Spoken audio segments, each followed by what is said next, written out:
नमस्कार, स्वागत है आपका हमारी खास पेशकश में। आज स्टॉक मार्केट में एक काफी खराब दिन देखने के लिए मिला और मार्केट में खराब दिन इसलिए था कि अमेरिका से जो घबराहट शुरू हुई है, ये घबराहट आज दुनिया भर के बाजारों में हो सकती थी, लेकिन एशियन बाजार इतने नहीं गिरे। इंडियन मार्केट्स इतना क्यों गिरे और क्या कुछ कारण हैं, इन सभी मुद्दों पर बात करने के लिए हमारे साथ दो खास मेहमान जुड़े हैं। हमारे साथ जुड़े हैं mister Avinash Gorakshakar, director research profit mart के, और साथ ही हमारे साथ जुड़े हैं अमित हाशेकर, डायरेक्टर हैं इंडेक्स जीनियस इन्वेस्टमेंट एडवाइजर्स के। अमित सर, अविनाश सर, आप दोनों का बहुत बहुत स्वागत है सर।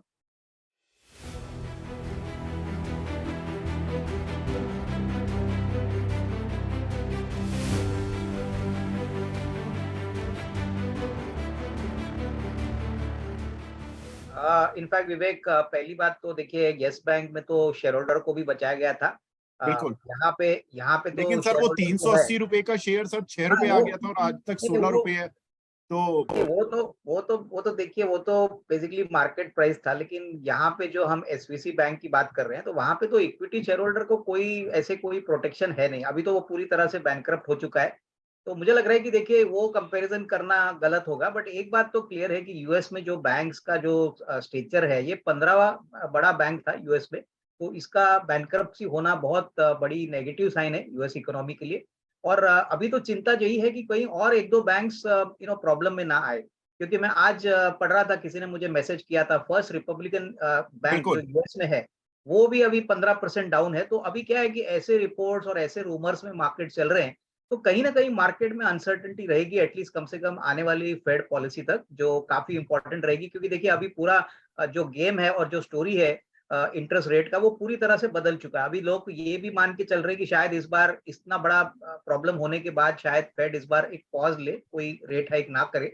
तो मुझे लग रहा है कि देखिए, जो कमेंट्री फेड की आएगी और जो रीएश्योरेंस वो देंगे इन्वेस्टर्स को वहां पे, कि सब कुछ ठीक है, बैंकिंग सिस्टम सेफ है। क्योंकि अभी भी लोगों का मानना है कि कहीं ना कहीं थोड़े से और प्रॉब्लम्स कहीं दूसरे बैंक्स में हो सकते हैं। तो ऐसा अगर होता है विवेक, तो देखिए, जब तक यूएस मार्केट प्रॉपरली रिकवर नहीं होता, तब तक इंडियन मार्केट्स में तकलीफें रहेगी। पिछले महीने में भी, फरवरी के महीने में, मार्च के महीने में भी मैं कह रहा हूँ कि global markets are only driving Indian markets. तो जब तक ग्लोबल मार्केट्स यूएस से कोई अच्छी खबर आती नहीं है, तब तक मुझे लग रहा है कि वैसे भी मार्च का महीना, आप हम सभी जानते हैं कि अकाउंटिंग वाला ईयर होता है। लोगों के एडजस्टमेंट्स होते हैं, तो ऑब्वियसली एडवांस टैक्स भी हम भरते हैं। तो कहने का मतलब क्या है कि मार्च तो महीना वैसे भी वोलेटाइल रहने वाला है। और आज 17,200 का लेवल, मेरे ख्याल से मेरे कलीग अमित टेक्निकल ज्यादा क्लोजली फॉलो करते हैं, तो 17,200 का इंपॉर्टेंट लेवल तो टूट ही चुका है। अरे, हम फंडामेंटल लोग तो अभी इंतजार कर रहे हैं कि कौन सी कंपनी वैल्यू वाइज अच्छी लग रही है। बट ऐसे माहौल में हम बाइंग भी जब करेंगे, तब सोच समझ के करेंगे। क्योंकि फॉल पिछले 2-3 दिनों में, जैसे विवेक आपने कहा, बहुत ही एकदम सिग्निफिकेंट, बहुत छोटे समय में आ गए। तो मेरे ख्याल से let us wait and watch. But definitely संकेत थोड़े कॉशियस रहने चाहिए। कल भी बाजार मेरे हिसाब से थोड़ा सा वीक ही रहेगा। क्योंकि इतनी भारी गिरावट आने के बाद आज जो नंबर्स आएंगे एफआईएस के, जो लिक्विडिटी के नंबर आएंगे, उसके ऊपर पहला सबकी नजर रहेंगी। और ऑब्वियसली जो एफएनओ के साइड पे उन्होंने जो एक्टिविटी की है, वो भी सब लोग जी। देखेंगे। तो I think it is better to wait and watch. ऐसे टाइम पे कोई जल्दबाजी ना करे, और कोई आप अपना ब्रेवरी ना दिखाए। थोड़ा शांति से यू कैन सिट असाइड। और उसके बाद एक बार वाटर सेटल होता है, तो उसके बाद मौके मिलेंगे। ऐसा नहीं कि बाजार हर वक्त नीचे रहने वाला है। लेकिन हाँ, वोलेटिलिटी अगले 2-3 दिनों में काफी सिग्निफिकेंट हो सकती है। बिल्कुल, बिल्कुल। इनफैक्ट हमें यही लग रहा है कि जो इंडियन मार्केट्स में मूव आई है, ये ज़्यादा ओवर रिएक्शन मूव है। अभी भी जो चार्ट सेटअप है, ज़्यादा कोई सिग्निफिकेंटली चेंज नहीं हुई है। इनफैक्ट जो लास्ट टाइम भी निफ्टी ने बॉटम बनाया था अराउंड 17,255 के यहाँ पे, वो भी एक पोटेंशियल रिवर्सल ज़ोन था। और हमें लग रहा है अभी भी मार्केट पोटेंशियल रिवर्सल ज़ोन के ऊपर ही ट्रेड कर रहा है। सेंसेक्स टर्म्स में मैं समझता हूँ potential reversal zone is around 57,725। I think हमें यही लग रहा है कि अभी भी जो चार्ट सेटअप है, अभी भी काफ़ी बुलिश की तरफ पॉइज्ड है। ये जो हम लोग मार्केट के फेज ऑफ डाइन देख रहे हैं पिछले 15 या 20 या 2 महीने में, इसको टिपिकली बॉटमिंग आउट फेज हम बोल सकते हैं। और एक इम्पैक्ट अगर हम देख सकते हैं, इतनी वोलेटिलिटी के बावजूद भी हमने यूएसडीएनआर को 82.5 के ऊपर जाते हुए नहीं देखा, and that is I think एक बड़ी पॉजिटिव थिंग है। इंडियंस की भी, कॉर्पोरेट्स की भी बात करें तो मैक्सिमम जो डेट है डॉलर डिनोमिनेटेड है। तो अगर ऐसे समय पे अगर यूएसडी INR 83 के ऊपर जाता या 84 के ऊपर जाता था, आई थिंक वो एक बड़ा चिंता का विषय इंडिया के लिए हो सकता था। लेकिन जिस हिसाब से यूएसडी INR स्टेबल चल रहा है, हमें अभी भी लग रहा है कि मार्केट में जो स्कोप है फॉर निफ्टी गोइंग टू 19,500 अभी भी काफी इंटैक्ट है। हम कुछ चार्ट्स आपके इसमें शेयर करेंगे जो कि आपका एक कन्विक्शन लेवल मार्केट में बढ़ जाएगा कि अभी भी आपको पॉजिटिवली मार्केट में बायस क्यों रहना चाहिए। फर्स्ट ऑफ ऑल, ये जो मार्केट में डिक्लाइन आई है, अभी भी मैं समझता हूँ मार्केट एक इंपॉर्टेंट ब्रेकआउट लेवल्स के ऊपर ट्रेड कर रहा है। जो सेक्टर में हमें लग रहा था रिस्क अभी भी बनी हुई थी वो की बैंकिंग सेक्टर में, और अब देखेंगे पिछले 3-4 दिन में मैक्सिमम डैमेज बैंकिंग सेक्टर या फाइनेंशियल सेक्टर में हुआ है। बट हमें लग रहा है कि एक जो मार्केट का हिस्सा है जो अभी भी काफी स्ट्रांग है और उसका अभी भी फॉर्म में आना बाकी है, जो वो सेक्टर को हम बोलेंगे non financial part basically. Nifty में भी अगर बात करें तो फाइनेंशियल पार्ट अराउंड 35% का होता है, अगर नॉन फाइनेंशियल पार्ट करें तो अराउंड 65% का होगा। To analyse market more better, हमने एक सेंसेक्स नॉन फाइनेंशियल एक इंडेक्स हमने एक बनाया जो इंडिकेट कर रहा है कि अभी भी मार्केट एक बुलिश पोजीशन में बना हुआ है। उनमें एक ऑलरेडी एक अच्छा ब्रेकआउट आने के बाद उसके बाद में जो रिसेंट डिक्लाइन मार्केट में आई है उसने एक बुलिश पेंडेंट का शेप लिया है। वो एक इंडिकेशन दे रहा है कि अभी मार्केट में बॉटम के चांसेस काफी बढ़ चुके हैं। इनफैक्ट अगर हम 2-3 कल की मूव, फ्राइडे की मार्केट की मूव की बात करें तो वहां पे एक ब्रेकडाउन गैप आई थी। वो गैप को आप एक एग्जॉशन गैप के तरफ से ले सकते हैं। एग्जॉशन गैप ये डिग्री की जनरली आती है जब मार्केट बॉटम के पास होता है। तो हमें लग रहा है कि अभी भी काफी स्कोप है। इसमें भी अगर हम सेंसेक्स नॉन फाइनेंशियल इंडेक्स में देखें तो एक बुलिश पेंडेंट का चार्ट दिख रहा है जहां पे हम एक डाउन थ्रस्ट मूव देख रहे हैं। ये चार्ट इंडिकेट कर रहा है कि जो बॉटमिंग फेज था नॉन फाइनेंशियल स्टॉक्स में, आई थिंक वो यहाँ पे कंप्लीट हो चुका है। एंड यहाँ से अगर मार्केट में रैली भी आएगी तो वो उसमें जो लीडर्स होंगे नॉन फाइनेंशियल स्टॉक्स होंगे। एंड ओवरऑल जो नॉन फाइनेंशियल सेगमेंट का जो टारगेट पोटेंशियल बन रहा है वो अराउंड मिनिमम 14% का दिख रहा है, जो कि आई थिंक हमें लग रहा है कि वही की ड्राइवर होगा निफ्टी टुवर्ड्स 19,500। सेकेंड चार्ट हम प्लॉट कर पाएंगे, जैसे हमने पहले ही बताया कि मार्केट अभी भी ब्रेकआउट लेवल्स के ऊपर है। इसका क्लियरली अंदेशा है कि अगर हम सेंसेक्स का चार्ट देखें सिंस लास्ट अक्टूबर 2021, क्लियरली आप देख रहे हो कि इसमें चेंज ऑफ पोलरिटी दिख रहा है।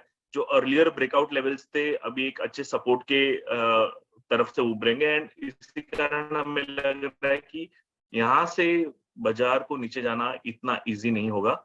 इनफैक्ट यहाँ से अगर रिवर्सल भी आता है तो मार्केट 2x स्पीड से ऊपर जाएगा। इसी कारण जो रिकवरी होगी, अगर हम सेंसेक्स की बात करें तो जो रिसेंट डिक्लाइन है अगर उसपे मैं इलियट वेव प्लॉट करूं तो 59,063 के लेवल्स के बाद हमें लग रहा है कि जो भी डिक्लाइन हुई है उसकी 2.5x स्पीड में मार्केट में रिकवरी होगी एंड शायद आपको मार्केट में एंट्री का मौका भी ना दे। तीसरा चार्ट में आपके सामने प्लॉट करूंगा वो निफ्टी का। जैसे हमने बताया कि मार्केट क्यों बॉटमिंग जोन पे है। जनरली कभी भी कोई भी सिक्योरिटी या इंडेक्स बॉटम जोन में आता है तो उसमें एंडिंग डायगोनल्स के जैसे चार्ट्स दिखाई देते हैं। इसमें भी अगर हम देखेंगे निफ्टी में क्लियरली एक फॉलिंग वेज का सेटअप कंप्लीट हो गया है रिसेंट डिक्लाइन पे। और जो मैं एग्जॉशन गैप की बात कर रहा था, आप देख सकते हो फ्राइडे के टाइम पे एग्जॉशन गैप आई थी। जनरली ऐसे exhaustion gap market major bottoms के पहले आती है एंड उसके बाद में मार्केट बॉटम्स होते हैं और उसके बाद में जो रिवर्सल आती है काफी सिग्निफिकेंट आती है। अगर ये फॉलिंग वेज का अगर हम एम्पलीट्यूड भी लें तो मिनिमम आपको 8 से 9% का target even on conservative basis आ रहा है। वो भी आपको अराउंड 18,500 to 700 के रेंज में आपको टारगेट प्रोजेक्ट कर पाएंगे। नेक्स्ट चार्ट हम देख पाएंगे 30 का डॉलेक्स 30 basic Sensex in US term. इसमें भी हम चार्ट फॉर्मेशन देखें, एवरी रिबाउंड जो हो रही है प्रीवियस मूव को रिट्रेस कर रही है। तो इस चार्ट को टिपिकली 7 लेग फॉलिंग वेज बोलते हैं। जनरली वेजेस 5 लेग डिक्लाइन में या 5 लेग मूव में कंप्लीट होता है, लेकिन जब भी कॉम्प्लेक्स स्ट्रक्चर होता है या बड़ी फाइट होती है बुल्स और बेयर्स के बीच में, तभी हम 5 लेग वेजेस को 7 लेग्स वेजेस कन्वर्ट होते हुए देखते हैं। इसका भी अगर हम प्रोजेक्टेड अपसाइड लें तो हमें लग रहा है आराम से 10% के ऊपर के इसमें टारगेट आ रहे हैं। एंड ये वेज आपको इंडिकेट कर रहा है कि दिसंबर से मार्केट में एक बड़ी लेवल की एक्यूमुलेशन की शुरुआत ऑलरेडी हो चुकी है। इसी कारण हमने कोई सिग्निफिकेंट लोअर लॉस नहीं देखे। नेक्स्ट चार्ट में प्लॉट करूंगा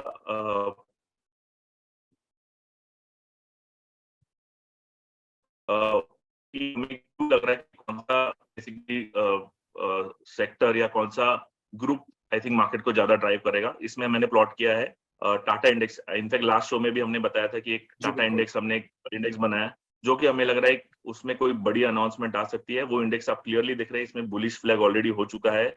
इसका मतलब सिंस अगस्त 2022 में इसमें बड़ी एक्यूमुलेशन हो चुकी है एंड ये आपको मिनिमम 18% का अपसाइड इसमें दिखाई दे रहा है। तो हमें लग रहा है वो एक की ड्राइवर होगा मार्केट के लिए, जो कि आपको 19,500 के फेस तक लेके जा सकता है। दूसरा हमें फैक्टर यही लग रहा है कि जो मार्केट में जो बैंकिंग स्टॉक्स है वो हमें लग रहा है इस दौर से काफी अंडर परफॉर्म करेगा। एंड जैसे हमने यही बताया था, हमारा ज्यादा focus metals and oil and gas पे है। अगर हम लास्ट 2-3 दिन का भी परफॉर्मेंस देखें तो उसमें इतनी गिरावट नहीं आई है, स्पेशली मेटल स्टॉक्स में। तो हमें लग रहा है ऑल फैक्टर्स इंडिकेट कि जब मार्केट पिकिंग आउट जोन में जाएगा तो हम देखेंगे बैंकिंग या फाइनेंशियल्स काफी अंडर परफॉर्म करेगा एंड जबकि rest of the markets would perform. And उससे जो डाइवर्जेंस आती है वो आई थिंक वो एक नेक्स्ट कोलैप्स के लिए एक परफेक्ट रेसिपी बनेगी। देखिए, हमें लग रहा है जिस लेवल के नीचे हमें लग रहा है कि मार्केट का पूरा ट्रेंड चेंज होने की संभावना है, उसके 2 फैक्टर होंगे। फर्स्ट आपका यूएसडी-एनआर 83 के ऊपर की क्लोजिंग एंड सेकंड फैक्टर होगा कि अगर निफ्टी 16,500 के नीचे फिसलता है तो हमें लग रहा है एक बड़ा की इवेंट होगा कि आपको जो भी सपोर्ट लेवल्स है वो कन्विंसिंगली उनमें रिवर्सल हो चुका है। तो ये 2 फैक्टर है। अगर हम ऑयल, दूसरा एक सेक्टर जो हमें लग रहा है ऑटो एक सेक्टर है जहाँ पे हमें लग रहा है कि अच्छा परफॉर्मेंस आपको आ सकता है। टाटा मोटर्स हमें लग रहा है क्योंकि उसमें काफी अच्छा एक्यूमुलेशन हो चुका है।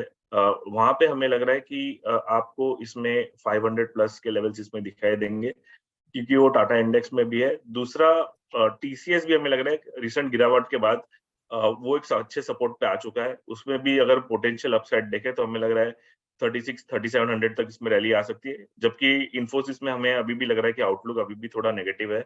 शायद स्टॉक में काफी सिग्निफिकेंट अंडर परफॉर्मेंस इसमें आ सकती है।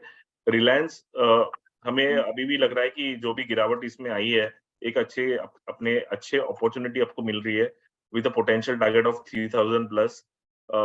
टिपिकल जो फॉलिंग वेज के सपोर्ट लेवल्स पे रिलायंस अभी आ चुका है और इस लेवल पे हमें लग रहा है रिस्क रिवॉर्ड रेशियो काफी फेवरेबल है, जहाँ पे आप अपनी लीवरेज पोजीशंस भी यहाँ पे इनिशिएट कर सकते हैं। यूएस की 10 ईयर बॉन्ड यील्ड 4% के पार पहुंच गई थी, अब ये 3.55 आ गई है 2 दिन के अंदर। सर, ये इंडिकेट कर रहा है कि अब फेड पर भी प्रेशर आ चुका है और जो एसवीबी फाइनेंशियल का जो एक क्राइसिस हुआ उसका पूरा श्रेय सर फेड को जा रहा है, क्योंकि ज्यादातर जो वहां के फंड मैनेजर्स बोल रहे हैं कि जिस देश में 1% तक का इंटरेस्ट रहता था उसमें अचानक से आपने 5% पर ले जाकर खड़ा कर दिया, तो ये सब तो चीजें होनी ही थी। तो फेड पर प्रेशर आ चुका है सर 22 मार्च की पॉलिसी से पहले कि आप इंटरेस्ट रेट में कुछ गड़बड़ ना करें।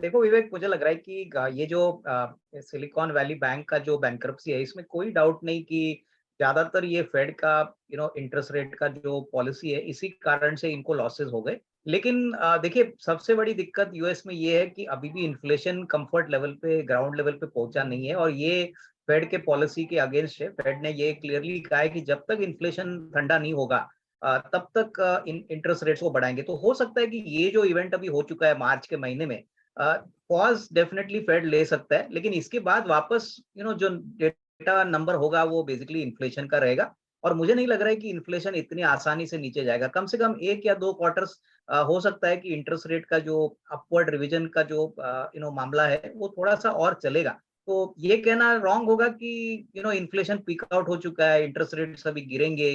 तो ये इसके लिए थोड़ा सा समय आपको देना पड़ेगा। और सबसे बड़ी बात मुझे लग रहा है कि जैसे अमित ने कहा कि अभी उनको बॉटम आउट लग रहा है, मुझे लग रहा है कि जो सिलेक्टिव सेक्टर्स है, जैसे ऑटो हो गया, ऑटो कंपोनेंट्स है, कैपिटल गुड्स है, स्पेशलिटी केमिकल में सिलेक्टेड कंपनियां है, बिल्डिंग प्रोडक्ट्स है, तो कहीं ना कहीं वैल्यू जरूर अभी आपको मिलेगी, क्योंकि इस लेवल पे देखिए 70-80% इंडेक्स के पॉइंट ऑफ व्यू से करेक्शन पीक से हो चुका है।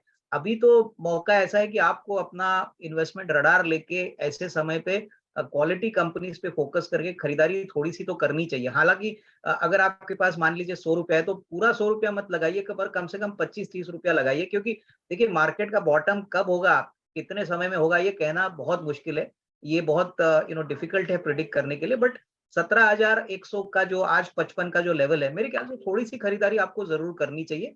और कहीं पे भी आपको लगता है कि अर्निंग्स रिकवरी अच्छी आ गई है, बिजनेस कमेंट्री अच्छी है, बिजनेस इतना हिलेगा नहीं, डोमेस्टिक बिजनेस अगर है तो और भी बढ़िया, क्योंकि एक्सपोर्ट बिजनेस में तो अभी भी हेडविंड्स है।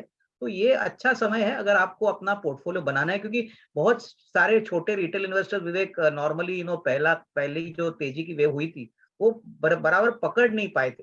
तो ऊपर के लेवल में कोई लोग अटक गए हैं, कोई लोगों ने पार्टिसिपेट ही नहीं किया, और अभी मार्केट जब नीचे आया है तभी वापस घबराहट इन लोगों में आती है। तो मुझे लग रहा है कि कहीं ना कहीं थोड़ा सा कैपिटल डिप्लॉय करने से अच्छी खासी रिस्क रिवॉर्ड आपको मिलेगी। और जैसे मैं पहले भी कह चुका हूँ कि इंडियन इकोनॉमी में कोई प्रॉब्लम दिख नहीं रही है। हमारी इकोनॉमी, हमारी करेंसी भी बहुत अच्छी तरह से मैनेज की गई है। तो ये थोड़ा सा एक खराब समय जरूर है, बट जब रिकवरी आएगी तभी अच्छी तरह से तेजी आपको, अच्छे रिटर्न्स आपको अच्छे रीजनेबल टाइम फ्रेम में मिलेंगे। तो ये मौका इन्वेस्टर्स को बिल्कुल छोड़ना नहीं चाहिए।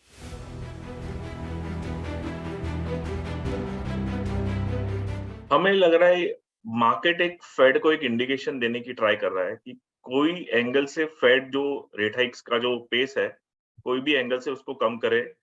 एंड वो हमें लग रहा है एक मार्केट के लिए एक मेजर टर्न अराउंड सिग्नल हो सकता है। जो फैक्टर्स हमें लग रहा है जो कि इन्फ्लेशन को स्पाइक अप कर सकता था, वो है इंटरनेशनल क्रूड प्राइसेस। और हमें देख ही रहे हैं पिछले 2 महीने से ब्रेंट क्रूड अराउंड $80 to $85 के बीच में ही ऑसिलेट कर रहा है।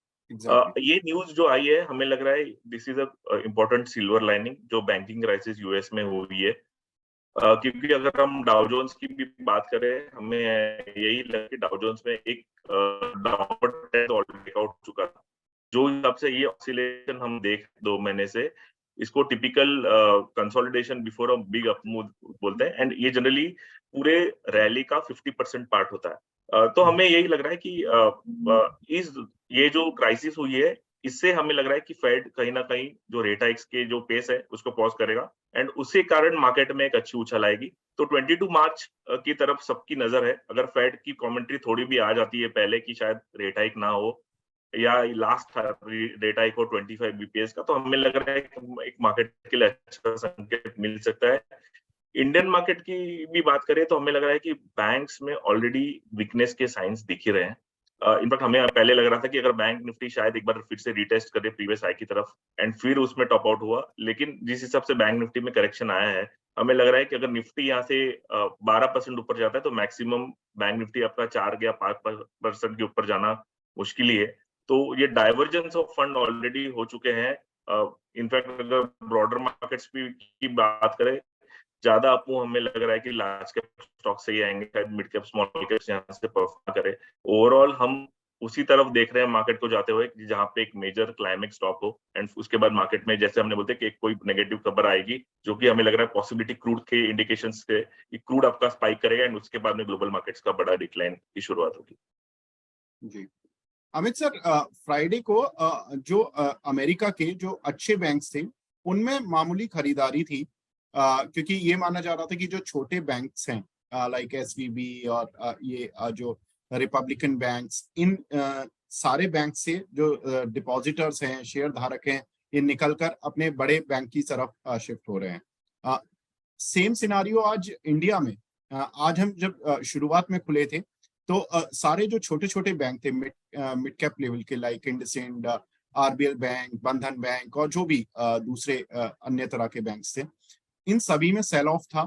और जो बड़े बैंक से like ICICI, SBI, HDFC bank, इन सभी में थोड़ी सी एक रेजिलिएंट थी, एक बाइंग थी। हालांकि लास्ट में आते आते सभी एक बराबर हो गए थे। सर, क्या ये क्रेडिट ग्रोथ को लेकर या कुछ चार्ट पर ऐसा दिखता है कि कुछ पर्टिकुलर बैंक इंडिया के भी कमजोर दिख रहे हैं चार्ट पर, और कुछ बैंक ऐसे दिख रहे हैं कि अगर वो 4-5% की जो आप कह रहे हैं कि इंडेक्स के साथ रिकवरी होगी, तो उसमें कौन से ऐसे बैंक्स होंगे जो पार्टिसिपेट कर पाएंगे और कौन से नहीं करेंगे?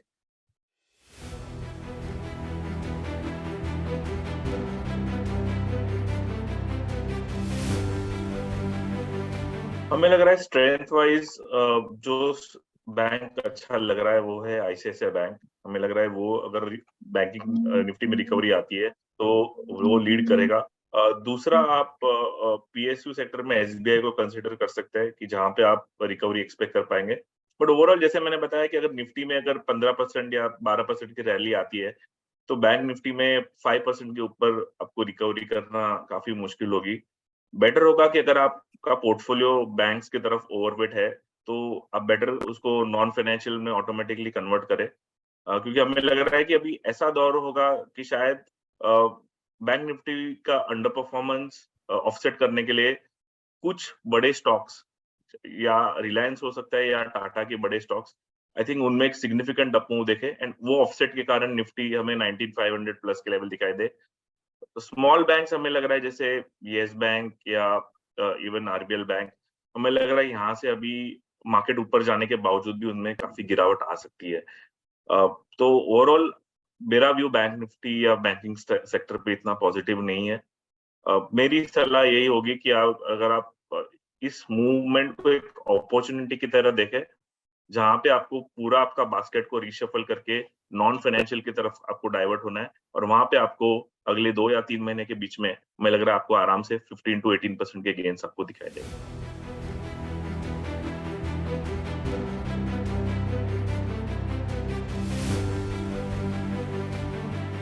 देखिए, मुझे लग रहा है कि आपको अगर पोर्टफोलियो बनाना है तो कैपिटल गुड्स, ऑटो कंपोनेंट्स, फिर उसके बाद स्पेशलिटी केमिकल्स, उसके बाद थोड़ा बहुत बिल्डिंग प्रोडक्ट्स, ये सेक्टर्स पे फोकस करिए। मुझे लग रहा है कि बिल्डिंग प्रोडक्ट्स में कजारिया सेरामिक्स है, एक अच्छी कंपनी है, वहां पे आपको थोड़ा सा पैसा लगा सकते हो।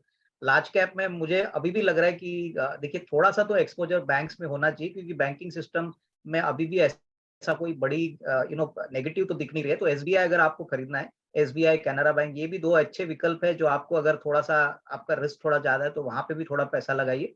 ऑटो में तो मेरा जो पसंदीदा चॉइस है वो महिंद्रा है, उसके बाद टाटा मोटर्स है। और कैपिटल गुड्स में मुझे अभी भी लग रहा है कि अगर आपको छोटी कंपनी चाहिए तो एक्शन कंस्ट्रक्शन इक्विपमेंट नाम की छोटी कंपनी है। जी। बहुत ही दमदार नंबर आ गए हैं। इनफैक्ट इनका जो प्रोडक्ट है वो not only capital goods but defence में भी जाता है। तो यहाँ पे थोड़ा-सा एक निवेश का मौका बन सकता है। थोड़ा-सा आपको डाइवर्सिफाई करके आपका पोर्टफोलियो पोज़ीशन करना है। क्योंकि जब अप ट्रेंड आएगा विवेक, मुझे लग रहा है कि ये सारे शेयर्स काफी वेल ट्रैक्ड है, काफी